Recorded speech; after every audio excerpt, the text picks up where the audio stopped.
Assalamualaikum warahmatullahi wabarakatuh. Baiklah, kita akan membahas kembali soal-soal TIU atau soal tes intelijensi umum dari soal-soal CPNS dan P3K. Nah, kita telah sampai di bagian ketiga dari materi sinonim ya. Kita lihat ke soal yang pertama yaitu Eplix. Apakah yang dimaksud dengan eplix? Apakah purnama, gerhana, gulita, rembulan, atau cahaya? Nah, jawaban yang tepat dari soal ini ialah B ya, yaitu gerhana. Oke, kita lihat dari pembahasan soal. Nah, menurut KBBI, eplix itu adalah penutupan sebagian atau seluruh sinar matahari apabila dilihat dari bumi.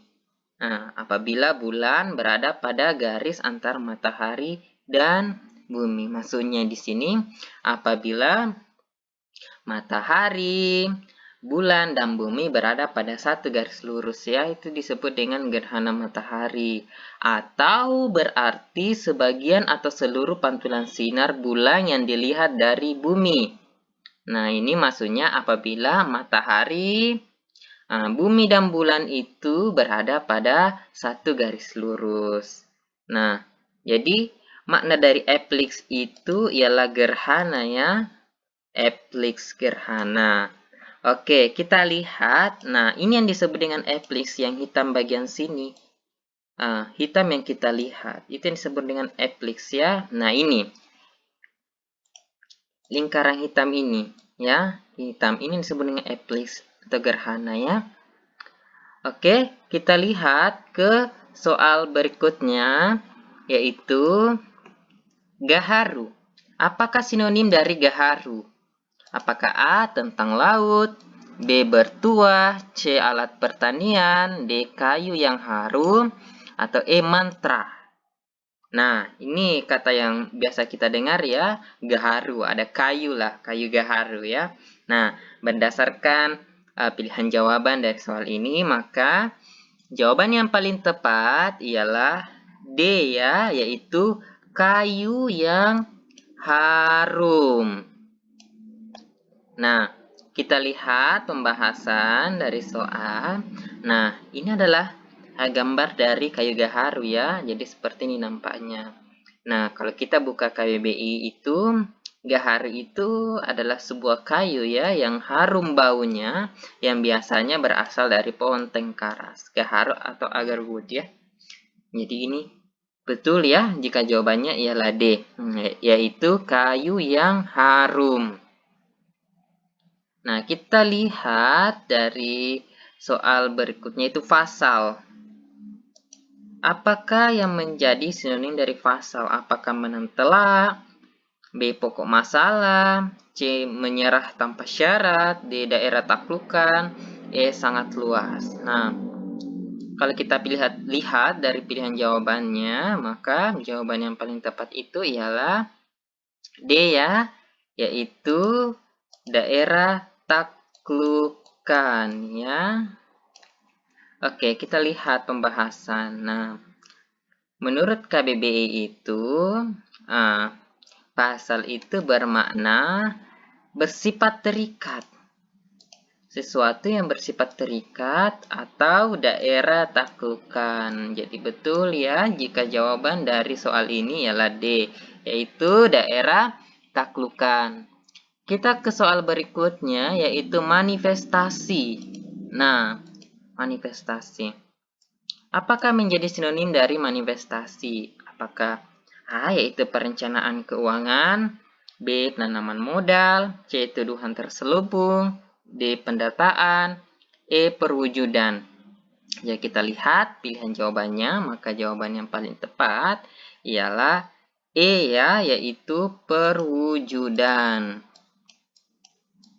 Kita lihat pembahasan dari soal. Nah, menurut KBBI, manifestasi itu bermakna perwujudan suatu pernyataan perasaan atau pendapat. Bisa juga berarti sesuatu perwujudan dari yang tidak kelihatan. Nah, kita sering mendengar kata-kata misalkan seperti ini. Manifestasi dari adanya virus corona ialah penurunan ekonomi dan pendapatan masyarakat. Jadi, itu ya, kita sebenarnya bisa melogikakan jika melihat dari kalimat ya, itu adalah salah satu strategi yang dapat digunakan untuk menjawab soal ini. Untuk pilihan lainnya, misalkan pada pilihan B yaitu penanaman modal, sinonimnya yaitu investasi ya, investasi. Kalau C misalkan itu adalah tuduhan terselubung ya. Tuduhan terselubung itu bersinonim dengan insinuasi. Jadi insinuasi itu bersinonim dengan tuduhan terselubung. Jadi betul ya jika misalkan jawaban dari soal ini ialah D, yaitu perwujudan. Kita lihat untuk soal berikutnya yaitu mujarab. Apakah yang menjadi sinonim dari mujarab? Apakah A. Sangkil, B. Guna, C. Kuat, D. Sakti, E. Mangkus. Nah, jika kita lihat pilihan jawaban dari soal ini, maka jawaban yang paling tepat itu ialah E ya, yaitu mangkus. Nah, mungkin kalau kita lihat ada pengeco ya, pengeco yang paling besar di sini di soal ini yaitu pada pilihan D yaitu sakti ya. Nah, kita lihat pembahasan dari soal ini. Nah, kata mujarab itu memiliki makna manjur atau mustajab. Nah, kalau kita lihat pilihan A, misalkan sangkil itu dia bermakna sampai, kena, mengenai, berdaya guna, atau efisien ya. Itu makna sangkil. Kalau makna mungkus itu pada jawaban yang benar kita pada soal ini yaitu mustajab ya. Mujarab, manjur, berhasil, guna. Jadi ini adalah yang dimaksud dengan bungkus. Dengan demikian, mujarab itu bersinonim dengan bungkus. Kita lihat pada pilihan D, misalkan itu sakti. Jadi, ada 3 makna dari kata sakti ya.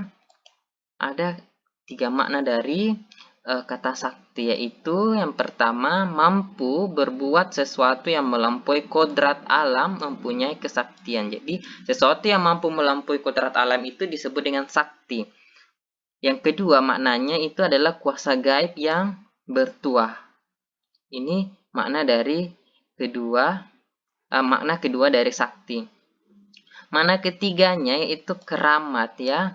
Nah, kalau sakti itu bisa berarti ajaib ya, ganjil.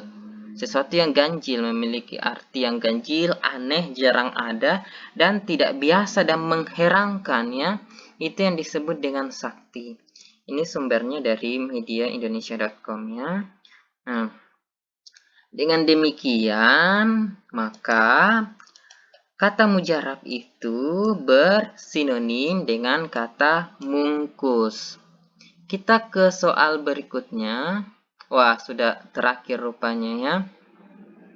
Nah, begini, saya ingin menutup video kita kali ini dengan kata bijak yang pernah disampaikan oleh Louis Pasteur ya. Dari gambarnya kita sudah tahu ya, dia memegang mikroskop ya. Dia seorang ilmuwannya di bidang biologi yang menerapkan atau yang pertama kali menerapkan prinsip-prinsip dasar dari teknik fermentasi ya. Beliau juga merupakan seorang pakar di bidang mikrobiologi.